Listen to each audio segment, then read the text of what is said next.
네, 이 자리에 노희범 변호사 나와 계십니다. 어서 오세요. 네. 먼저 김 기자, 지금까지의 상황, 지금 휴정을 한 상황이잖아요. 예. 변론이. 지금까지 상황 한번 좀 정리를 해볼까요? 네, 지금 2시 26분부터 이제 윤석열 대통령 측 대리인단에서 김용현 전 장관에 대한 주신문을 시작을 했습니다. 그래서 주요 내용을 좀 보자면요. 기존에 이제 윤 대통령과 김용현 전 장관 간의 진술이 엇갈렸던 부분, 최상목 문건 부분에 대해서는 이제 김 전 장관이 본인이 전달을 했다. 이제 그렇게 좀 주장을 했고요.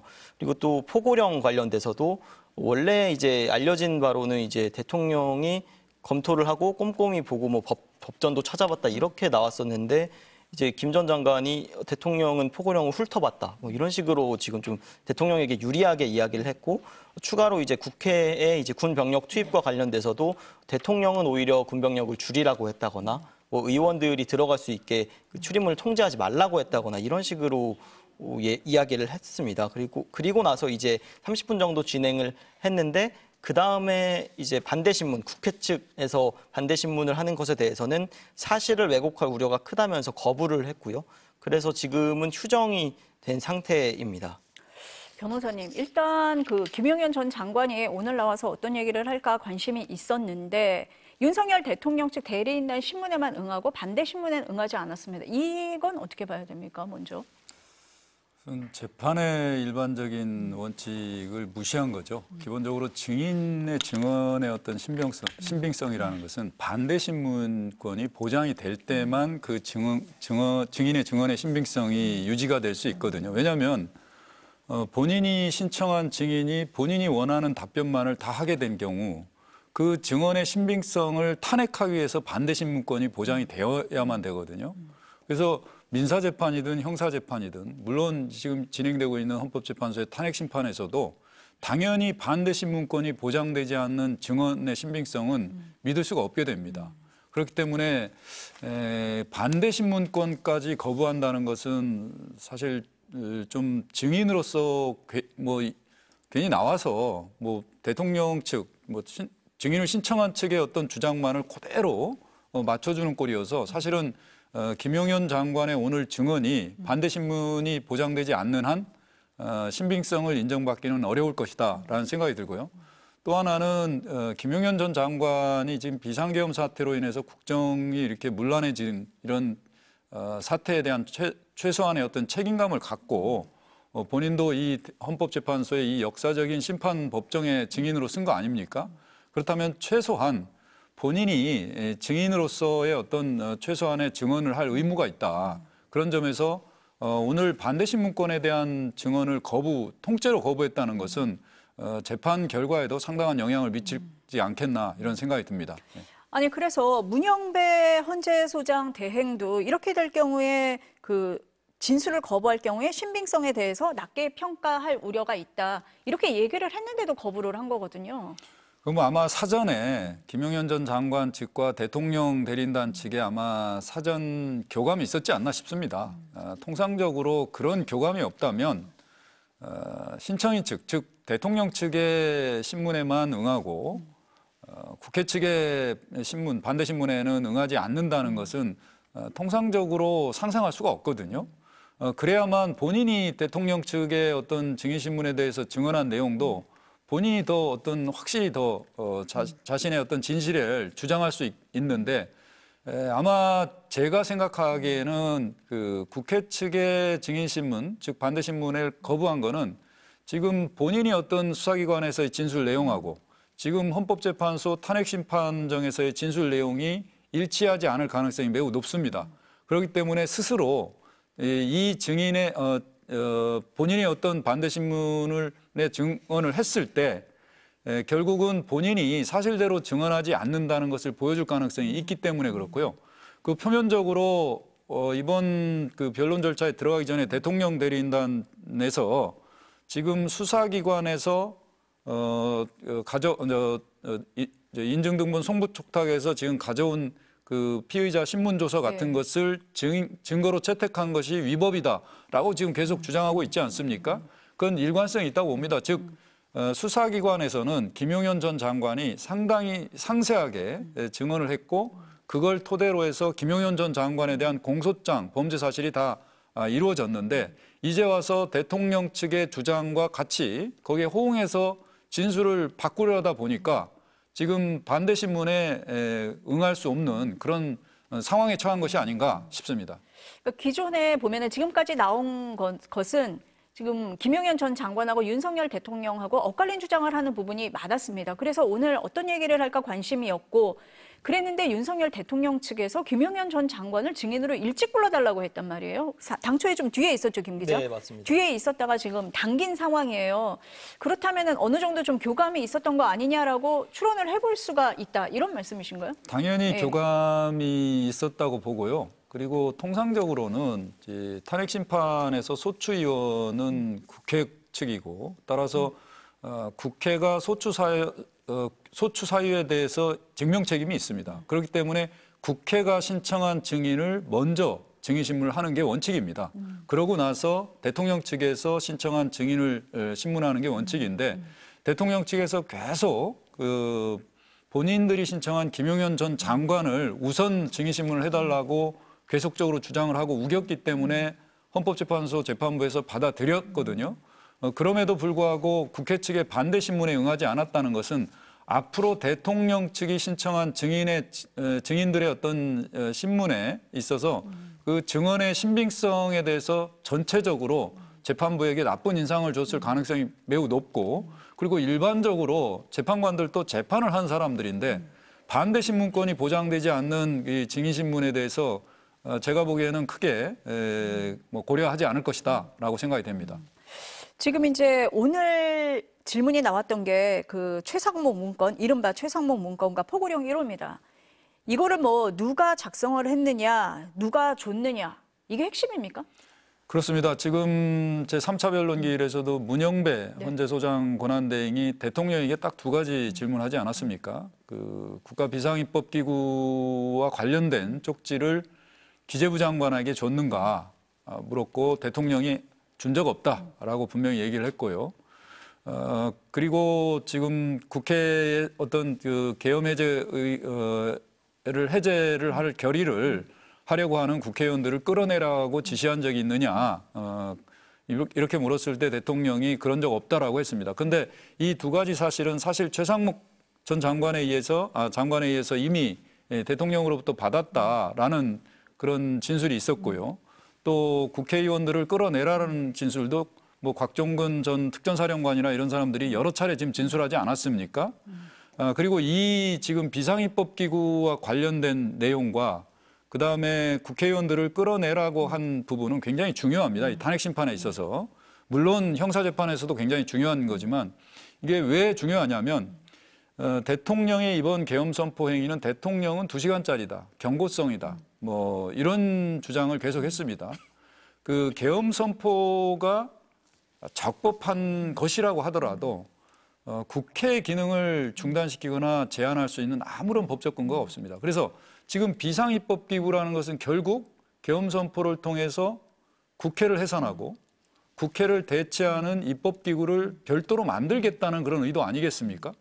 만약에 2시간짜리 계엄을 하려고 했다면 국회를 대체할 비상입법기구를 만들 이유가 없는 것입니다. 그리고 국회를 해산하고 비상입법기구를 만든다는 것은 대한민국 헌정질서를 완전히 유린하고 파괴하는 중대한 위헌행위입니다. 헌정질서 자체를 완전히 파괴하는 겁니다.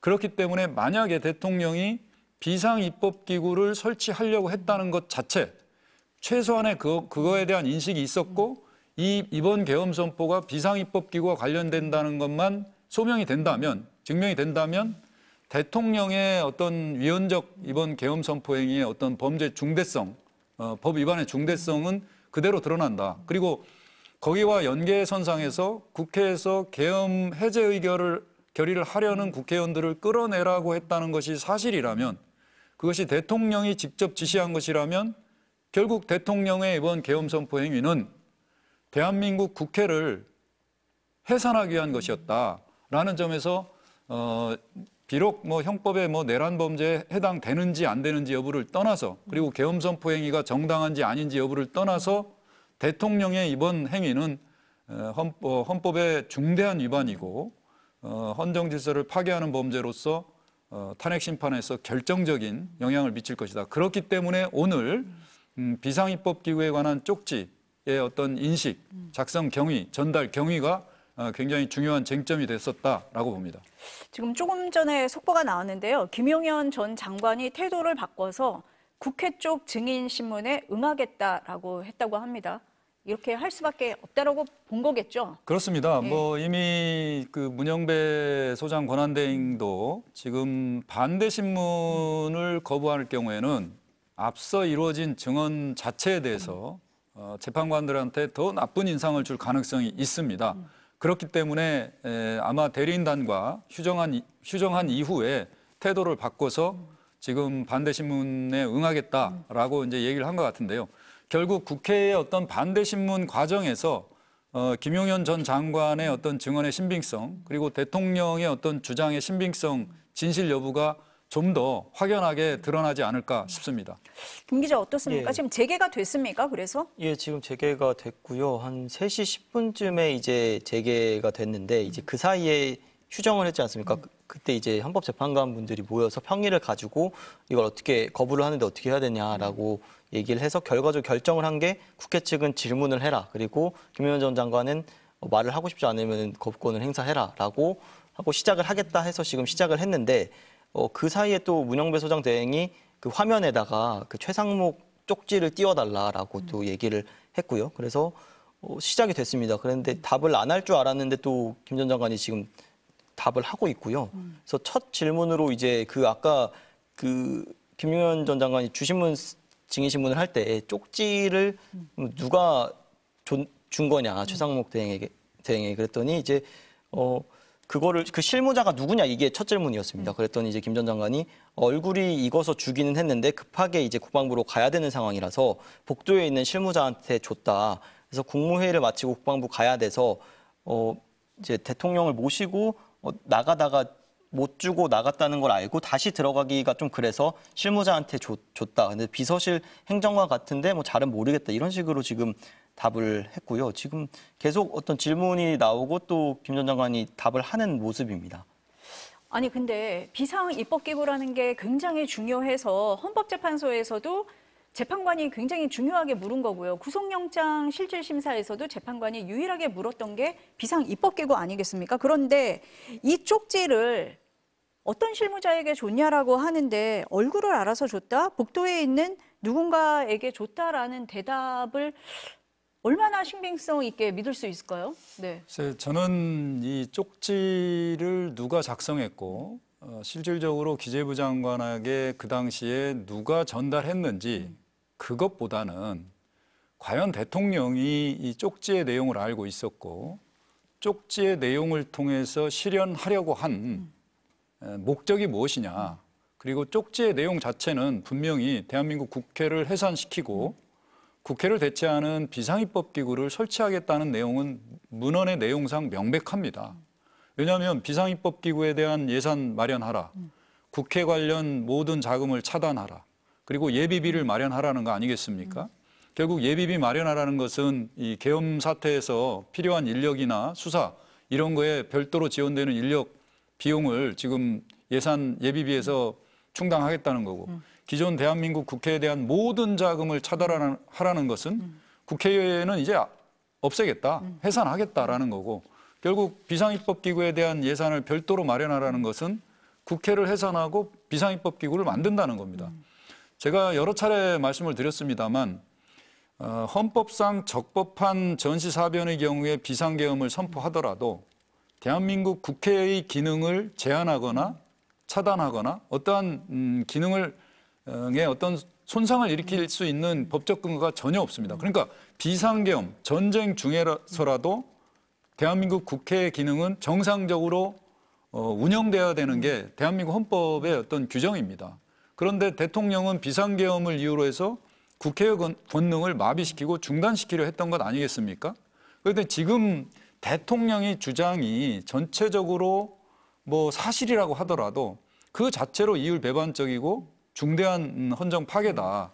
그런 점에서 비상입법기구에 관한 내용과 대통령이 그걸 알았다는 점, 그 점은 굉장히 중요하다고 생각되고 그리고 아마 김용현 전 장관이 지금 그렇게 증언했던 내용은 최상목 장관이 국회 답변에서 이렇게 얘기를 했습니다.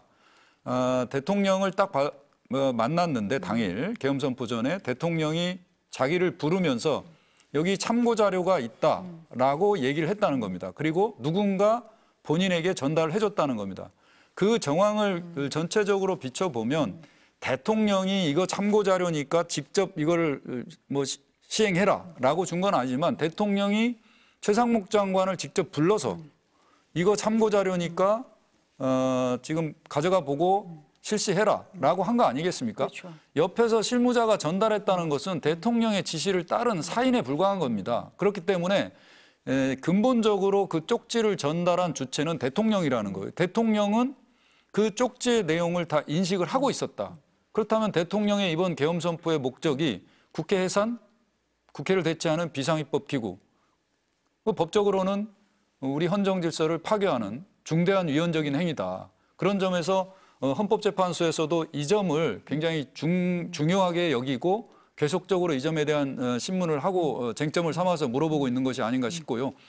종국적으로는 그 계엄군이 결국은 국회에서 비상계엄을 해제 결의를 하려는 국회의원들을 끌어내고 국회의 활동을 막으려고 했던 것. 결국은 비상입법기구와 국회 활동 금지라는 어떤 일련의 행위들은 종국적으로 국회 해산, 별도의 비상입법기구 설치거든요. 결국 우리 헌정 질서를 문란하게 하고 중단시키는 것이고 헌법에도 없는 국가기구를 만들어서 사실상 윤 대통령의 이번 계엄 선포가 장기 집권으로 가려는 어떤 시도가 아니었나 이렇게 추정이 되는 것입니다.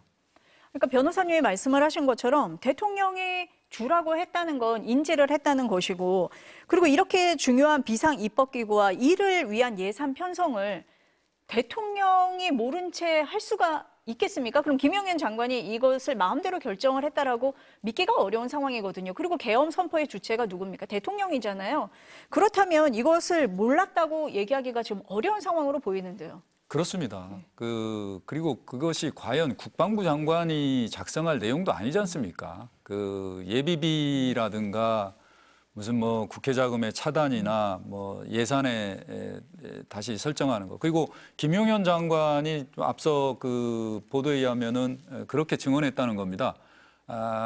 뭐 이 비상입법 기구를 만들어서 예산을 만들려고 했던 거는 긴급 재정입법을 하기 위해서 했다는 거거든요. 그것도 주장 자체로 사실상 이론적으로 안 맞습니다. 왜냐하면은 긴급 재정입법을 위해서는 국회의 어떤 사전 승인을 얻어야 되는데 국회의 어떤 사전 의결이나 승인을 받기가 불가능한 경우에 그 경우에 대통령이 긴급 재정경제명령 내지 재정입법 처분을 할 수 있는 것입니다. 그런데 당시 우리나라 국회가 뭐 개최할 수 없는 불가능한 무슨 사정이 있었습니까? 전혀 없지 않았습니까?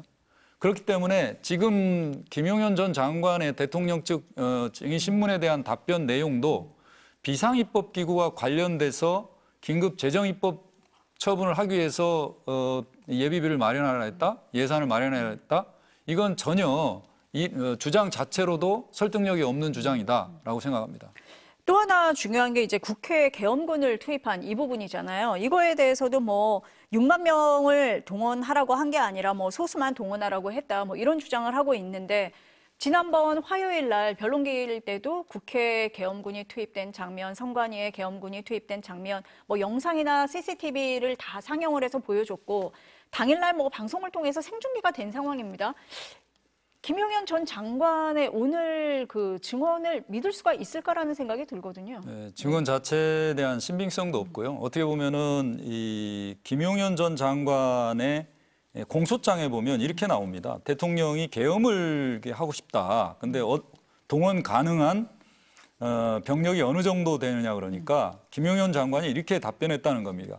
수도권에 있는 부대들에서 약 2, 3만 명 정도 동원이 되어야 할 것인데 소수만 출동한다면 특전사와 수방사 약 3,000에서 5,000 명 정도가 가능하다. 이렇게 보고를 했다는 거예요.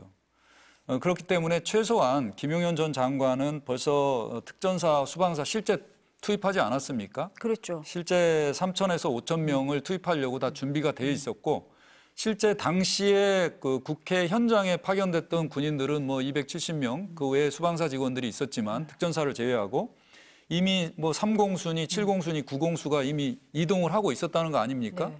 그렇기 때문에 이 김용현 전 장관의 공소장에 기재된 내용이 사실은 검찰 특수본에서 김용현 전 장관에 대한 피의자 신문조서를 작성할 때 김용현 전 장관이 자의에 의해서 아마 다 진술한 내용일 겁니다.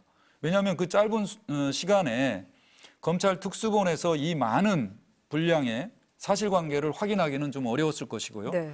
실제로 김용현 전 장관이 검찰 특수본에서 조사를 받고 난 이후에 구속 수감되지 않았습니까? 구속 수감된 이후에 얼마 지나지 않아서 대통령이 어떤 메시지를 전달했습니다. 그리고 대통령 대리인단, 변호인단으로 불려지는 사람들이 어떤 메시지를 전달하니까 그 이후부터 김용현 전 장관이 검찰 수사에 전혀 응하지 않고 그 이후에 김용현 전 장관의 변호인들이 대통령 주장에 부응하는 듯한 그런 발언들을 많이 했어요. 그 발언들은 결국 김용현 전 장관이 검찰 특수수사본부에서 본인이 진술했던 내용과 그 본인이 진술했던 내용을 번복하는 그런 내용들이었거든요. 그렇죠. 결국은 김용현 전 장관이 검찰에서 1차 수사를 받고 구속된 이후에 대통령 측과 어떤 교감이 있었던 것이 아닌가 생각되고요. 그 이후부터는 대통령과 김용현 전 장관 측이 같은 주장, 일치된 주장을 계속하고 있는데 문제는 김용현 전 장관의 검찰에서의 진술 내용이 본인이 지금 진술을 번복함으로써 대통령의 진술을 맞추려고 했다는 것이 객관적으로 좀 드러나지 않는가 싶고요. 네. 또 하나는 그 김용현 전 장관의 진술만을 뭐 맞춘다고 해서 대통령 측이 사실관계를 뭐 주장하기는 어렵다. 지금 대통령의 증언이나 진술 내용과 지금 같은 내란 중요 임무 종사자들인 그 군경의 주요 수뇌부들이 증언한 내용, 진술한 네. 내용들은 완전히 대통령의 어떤 주장 내용과는 배치되는 측면이 굉장히 많습니다. 그래서 앞으로 김용현 전 장관에 대한 증인신문은 오늘 이루어지겠지만 향후 진행될 다수의 증인들의 어떤 증언을 통해서 사실관계는 좀 더 구체적으로 밝혀지지 않을까 싶습니다.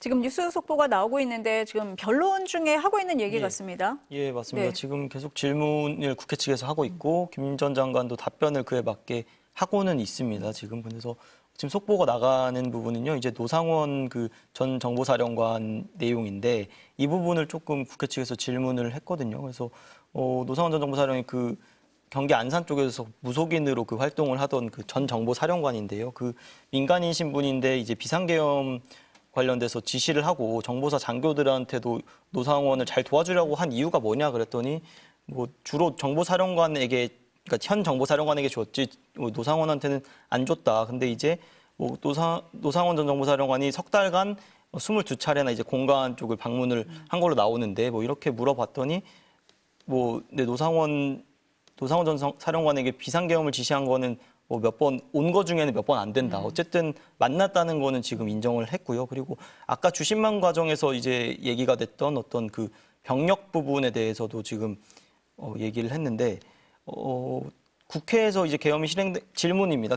실행된 걸 보면 이제 경찰이 외곽에서 봉쇄를 하고 뭐 수방사가 본관에 들어가고 뭐 이런 특전사 헬기가 의원회관으로 들어가고 이런 작전을 누가 세웠냐 이렇게 물어봤더니 그렇게 된 게 아니고 뭐 외곽은 경찰이 하고 수방사는 뭐 이런 식으로 얘기를 하다가 그냥 작전을 누가 세웠냐라고 다시 물어봤더니 당연히 제가 했다라고 하고 그러면 이 계획이 피청구인 그러니까 윤 대통령에게 보고가 됐냐 그랬더니 안 됐다 이렇게 좀 다시 윤 대통령을 옹호하는 듯한 발언을 했고요. 또 중요한 부분이 이제 그 여인영 방첩사령관한테 체포 명단을 알려줬냐 김 전 장관에게 물어봤더니 그거는 체포 명단이 아니다.